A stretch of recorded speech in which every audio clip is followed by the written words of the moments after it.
وہ فریب خوردہ شاہی کے پلاؤ کرگسوں میں، اسے کیا خبر کہ کیا ہے رہو رسم شاہبادی۔ اور بعد اچھے اڑتے ہیں، وہ کبے نہیں ہوں مردار کھاندے، اسی کبے بن چکے ہیں، روٹی لبے پوے سے کھا جانے یہ نہیں اسلام۔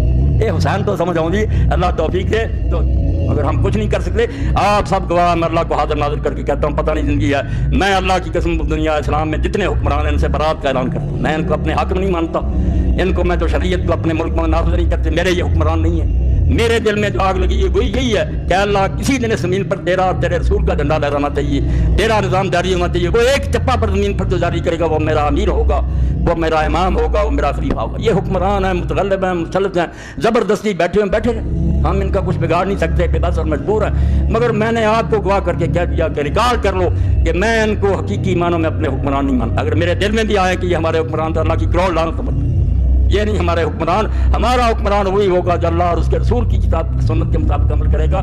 اور یہ امام حسین کی تحریر سے میں پڑھوں گا کہ انہوں نے جو خط لکھا، تم کہتے پتہ ہی نہیں چلتا امام حسین کا کیا مقصد، یہ یوسف لکھتا ہے۔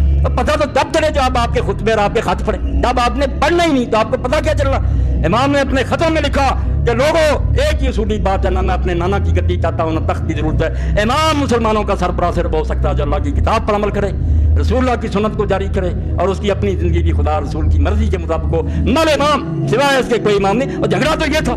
جی، تو آپ نے مولانا اسحاق کی بھی زندگی کا خلاصہ، نچوڑ، وہ سب چیزیں ملاحظہ کر لیں، اور یہ سمجھ لیجئے ان خطبات میں سے کلپس ہیں جن کے اندر مولانا اسحاق کربلا کا ذکر کرتے تھے، امام حسین کا ذکر کرتے تھے، مولا علی کا ذکر کرتے تھے، اہل بیت کا ذکر کرتے تھے، یا صحابہ کے اندر آپس میں اگر اختلاف ہوا حکومتوں کے اوپر، مشاجرات والا معاملہ، اس کے اندر سے کلپس نکالے گئے تاکہ آپ کو دکھایا جائے کہ مولانا اسحاق کو چسکا نہیں تھا ان باتوں کا، اور وہ خود یہ باتیں بیان کرتے رہے کہ کس طریقے سے اسلامی خلافت کے لیے، اسلامی حکومت کے لیے مسلمانوں کو تڑپنا چاہیے، ترسنا چاہیے، اور اس کے لیے علمی ہر لحاظ سے کام کرنا چاہیے اپنے اپنے لیول کے اوپر، کہ مولانا کی یہ فکر تو لوگوں کے اندر آئے جو مولانا مودودی نے بھی پیش کی تھی کہ لولا لنگڑا دیوبندی بریلوی اہل حدیث فرقہ واریت والا اسلام نہیں ہمیں چاہیے۔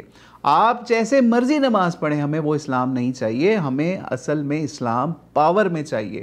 اگر اسلام کے پاس پاور نہیں ہے تو اسلام اسلام ہی نہیں ہے۔ نبی علیہ الصلوۃ والسلام نے ایک ریاست، ایک سیاست، ایک سب چیزیں قائم کر کے دکھائی، وہ اسلام تھا۔ وہ اسلام تھا جس کے انڈر نظام ہو، صرف سزائیں، وہ صرف وہ معاملہ نہیں ہے۔ تو بہرحال اگر آپ ایسا کریں گے تو پھر آپ مولانا اسحاق کے مشن کو سمجھ سکیں گے۔ اللہ تعالیٰ کی کروڑوں رحمتیں ہوں۔